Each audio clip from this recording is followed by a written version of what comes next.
Hi, this is Flo, and there have been a number of people getting very confused about the card making feature on the Tags, Bags, Boxes and More 2 cartridge. So I thought I would do a print of one. So what I'm actually going to do is I'm going to do the scoring lines, the cutting lines on the actual card and the envelope, and show you instead of cutting it out, I'll actually do it with the pens so you can see it.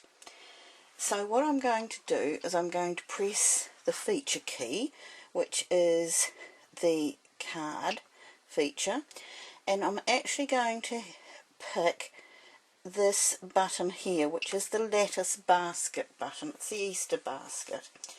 Now this should actually give me an envelope, and I have picked 5 inches because in the book I'm pretty sure that this is on page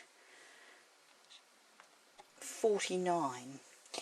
Now it says to cut it at 5 inches, so that's what I'm going to do, but as you may see, I've got a pen in there, and I'm going to do this with my pen. Now I've loaded my mat, and I'm now going to press cut, and hopefully this is what we're going to see.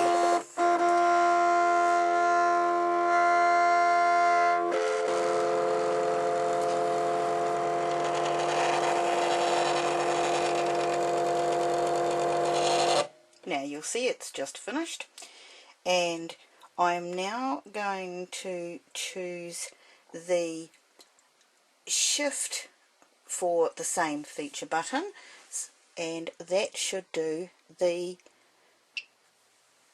scoring on it. Now before we do that, I'm going to press load mat again, and that's going to take me back to the beginning of the mat. Now what I will now do is I will swap out this pen for another coloured pen. So in fact what I'll do is I'll put a marker in so that we can see. No, I won't put a marker in because I just can't find them right now, so I'll put another pen in.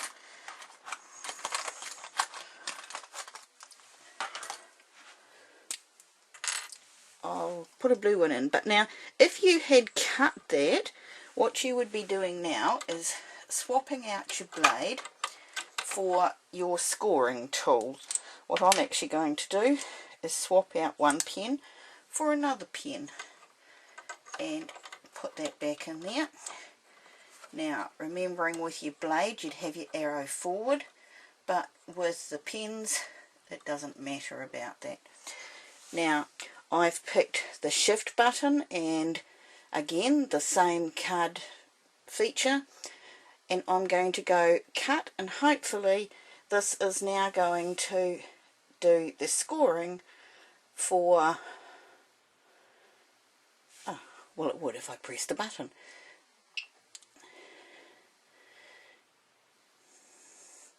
Now I'll press the button, and hopefully this will do the scoring. And yes, if you can see that going along, you will see that it's actually doing the scoring lines. Now this is the E2, I have got nothing whatsoever attached, not the E2, this is the expression, and I haven't got anything attached to my expression like the gypsy or anything else, and that's done the scoring lines perfectly. So those people who think you can't do the scoring with the Tags, Bags, Boxes and More 2 cartridges, yes you can. Now I'm just going to unload the mat, and I will hold it up to show you. If I hold it back there, in fact if I bring it back a bit, maybe you can see that that is the envelope on that page. Now that also has a sentiment called Happy Easter. But what I'm going to do now is I'm going to take off this piece of paper, which would have been cut as an envelope, and show you that this actually has a card with it as well, but the card that goes with these is actually on a different button, and it's on the previous button. So if I go load mat, and this time, because I've got my scoring blade, and I'm going to do the scoring first, and I'm going to press the previous button, which is the button that is on page 48, and it's the button right before that, so it's this one, and it's the ornament button. So now I'm going to choose cut, and this will do my scoring for the card feature, and it will be the card that goes with the envelope that's on page 49. And I think this is where people were getting confused, because they didn't realise that the cards and the envelopes matched each other but were actually on different buttons. Now again, I'm going to swap out the colour of the pen so that hopefully you can see a little bit of difference at the end. I'll put back a nice red one.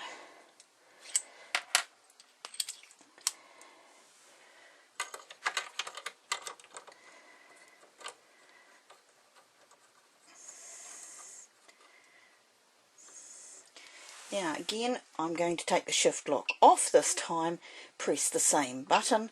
It's still at the same size, remember, so that they match up. And that's the ornament card.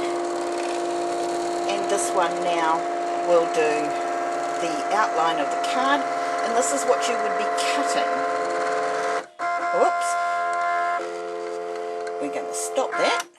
Oops, we're going to stop that. I'm going to stop that. Now I made a bit of a mess up there. What happened was I did the scoring. That was right. Then, of course, I forgot to push the load mat again. So it started to cut or do the cutting part where I didn't want it to do the cutting part. So what I've done now is I stopped it, unloaded the mat, and now I'm going to have to go back again, and this will be interesting because I've now reloaded the mat, and I'm now going to go back and press the card feature and the shift lock feature and the ornament button, and I'm now going to see whether it scores in the same place again.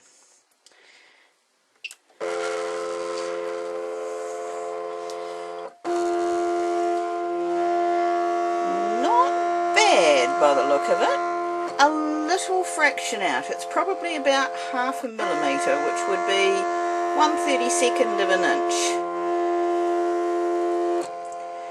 But it's very close, and with your scoring blade I don't think that would make a great deal of difference, so it's actually handy to know that.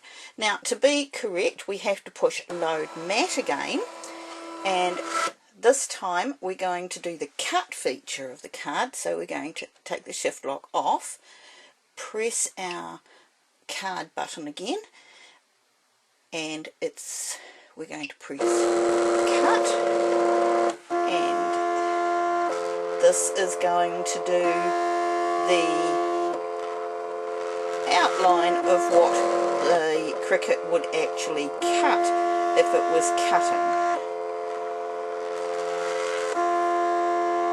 Looking very interesting. Cut two.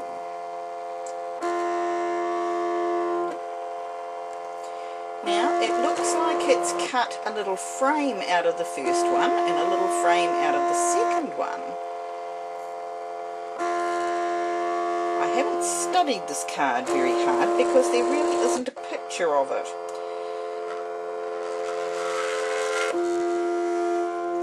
It looks as if it folds in 3, but certainly if that was cut lines, you would have a little frame which you could use And here's the little wiggly edge that matches the edge on the envelope one.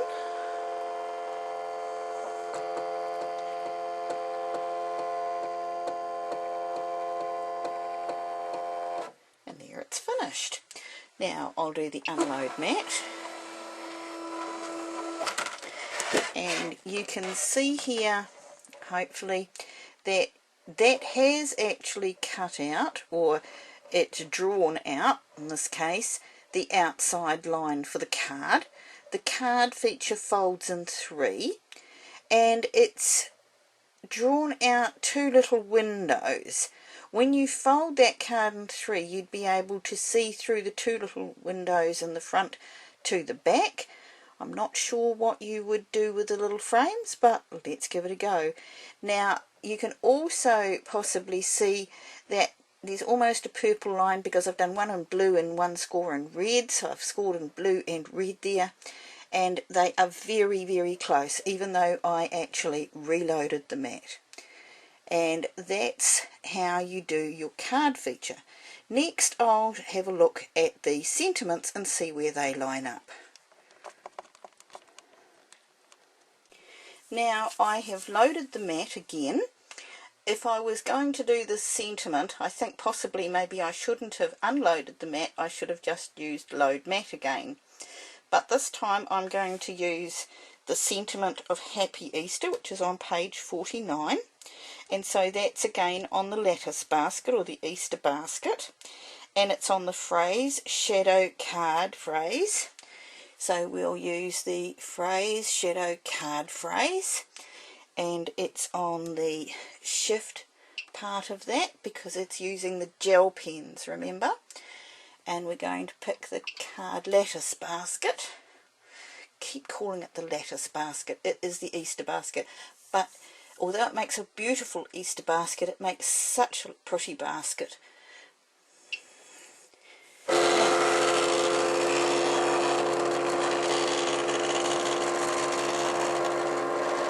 And when I put this on the E2, I couldn't understand why the Happy Easter appeared to be in the wrong place. But I didn't realise that the Happy Easter was for the card part of it and not the envelope part of it.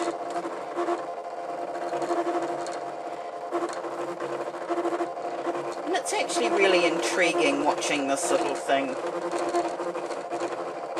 draw the words, but we'll give you a rest and watch it when it's finished.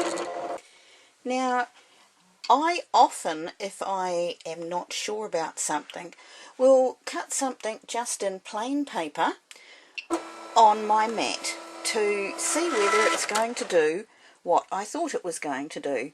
Now, this time it has done exactly that, but this actually saves me a great deal of hassle, and I don't waste as much good cardstock.